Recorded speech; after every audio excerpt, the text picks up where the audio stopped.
Shalom bagi kita semua. Kita memasuki video kedua hari ini dalam pembelajaran pendidikan agama Kristen dengan tema makna kehadiran Allah dalam hidup manusia. Jadi dalam bab yang kedua ini videonya akan terbagi menjadi dua part, yaitu part yang pertama materi 1 dan 2, lalu part yang kedua materi 3 dan 4. Ini adalah materi untuk kelas 4. Baik, kita akan memasuki dalam bab yang kedua part 1 untuk materi pertama sampai 2. Namun sebelum itu, mari kita bersama-sama bersatu hati, melipat tangan, menutup mata, kita berdoa. Terima kasih Yesus buat kasih setiamu yang kau berikan bagi setiap kami, di mana Tuhan tetap menyertai, melawat setiap anak-anak, meskipun masih dalam kondisi pandemi, namun Tuhan tetap memberkati, dan biarlah melalui video ini setiap anak-anak yang mendengarkan dapat mengerti akan materi bab kedua ini.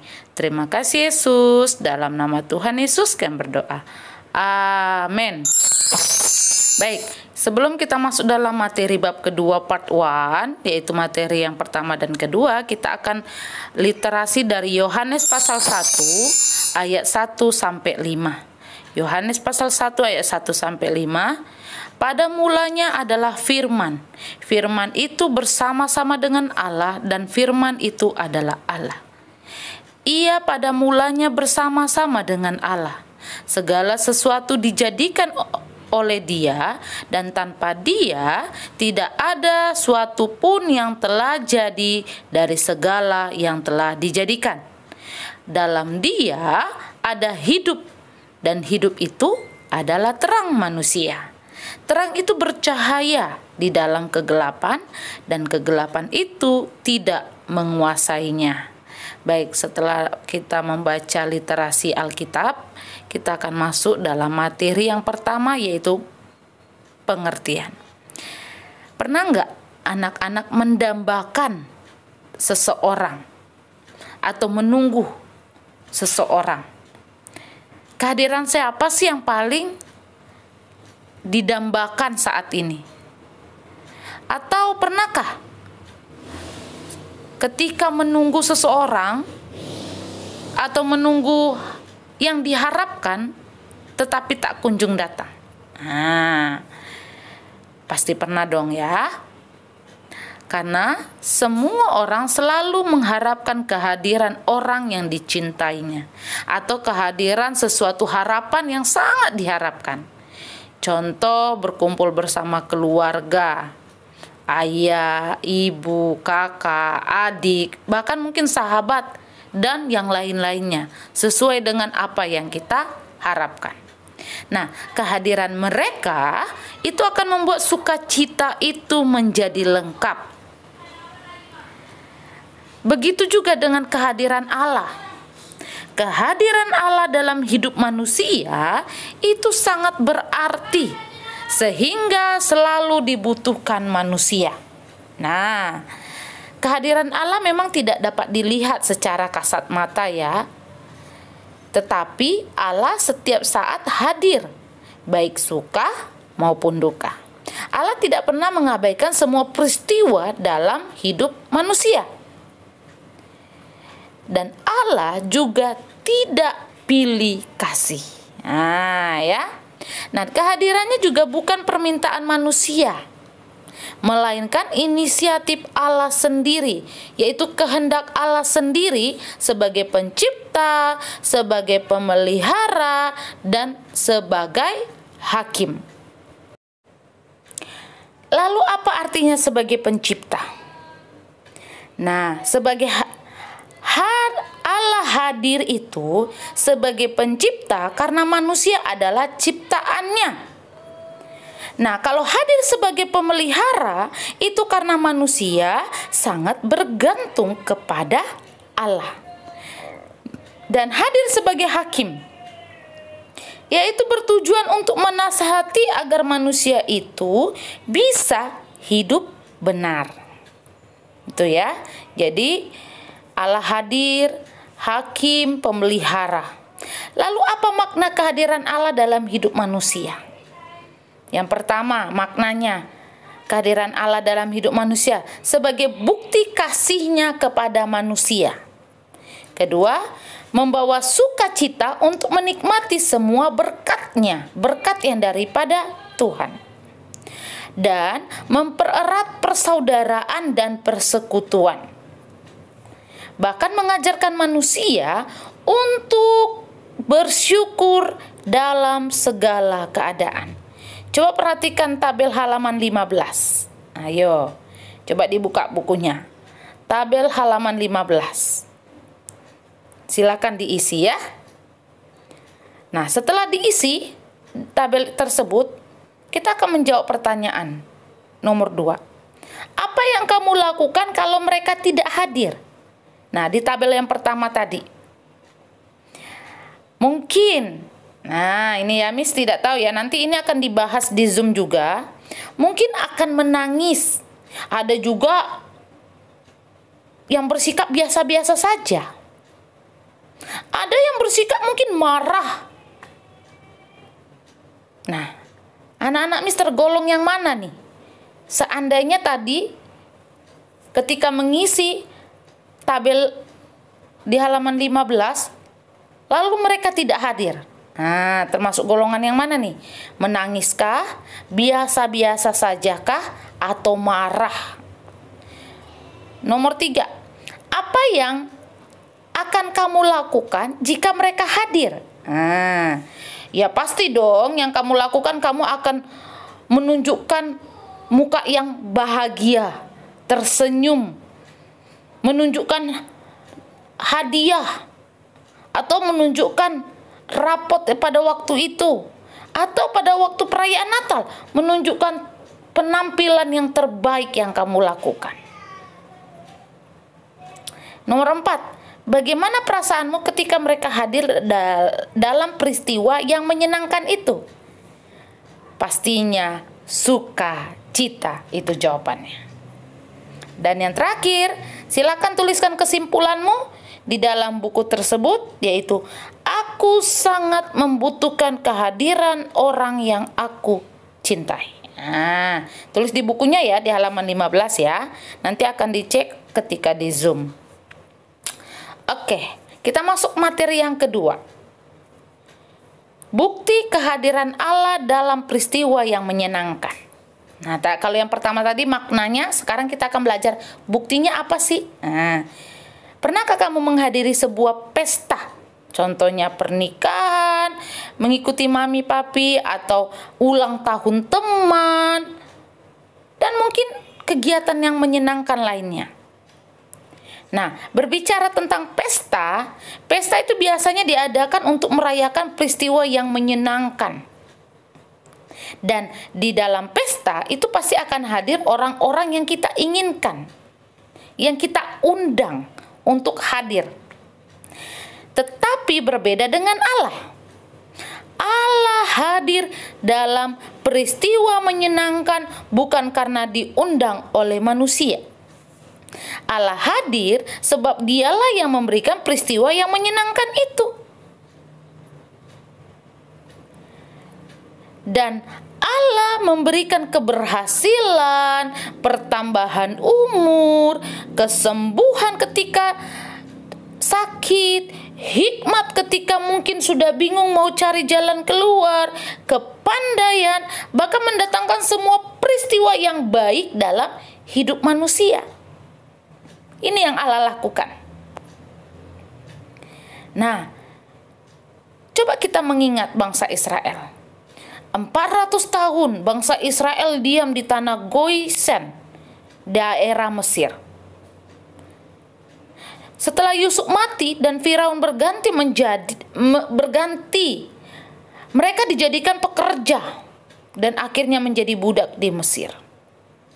Lalu lahirlah Musa, dan ketika ia menjadi dewasa, ia memimpin Israel dan membawa bangsa Israel keluar dari tanah Mesir.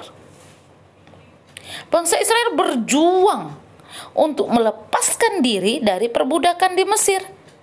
Pertanyaannya, apakah mereka bisa? Ya, karena Tuhan menyertai bangsa Israel. Tuhan menghukum Firaun dan orang Mesir karena mereka tidak mengizinkan bangsa ini pergi. Dan Tuhan mendatangkan 10 tula untuk menyertai bangsa Israel. Nah, kita akan mengingat yuk 10 tula. Apa saja sih 10 tula ini? Yang pertama, air menjadi darah. Yang kedua, katak. Yang ketiga, nyamuk. Yang keempat, lalat pikat. Yang kelima, penyakit sampar pada ternak. Yang keenam, barah. Ketujuh, hujan es. Kedelapan, belalang. Kesembilan, gelap gulita. Dan yang terakhir, yang ke-10, anak sulung mati. Nah, cerita tula ini bisa anak-anak baca di Keluaran pasal 7 ayat 14 sampai ayat ke-30. Silakan dibaca Alkitabnya setelah menonton video ini, agar tahu bagaimana sih cerita tentang 10 tula ini. Nah, pada tula ke-10, anak sulung mati. Apakah berlaku bagi keluarga Mesir? Raja?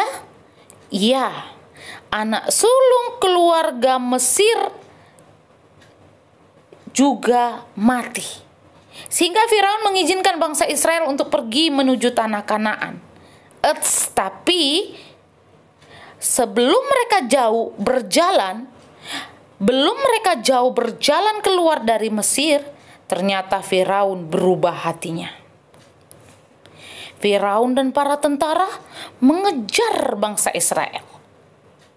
Dan bangsa Israel menjadi takut. Karena apa? Karena di depan itu mereka melihat ada laut Tebraun, laut yang luas. Sehingga mereka berpikir bahwa mereka tidak akan bisa keluar. Mereka tidak akan bisa menyeberangi laut itu. Tetapi Musa memohon pertolongan Tuhan. Dan Tuhan memberikan penyertaannya, pertolongan. Ini kehadiran Tuhan bisa dilihat bangsa Israel. Tuhan membelah laut Tebraun sehingga bangsa Israel dapat menyeberangi laut tersebut. Dan apa yang terjadi kepada Firaun dan tentara-tentaranya?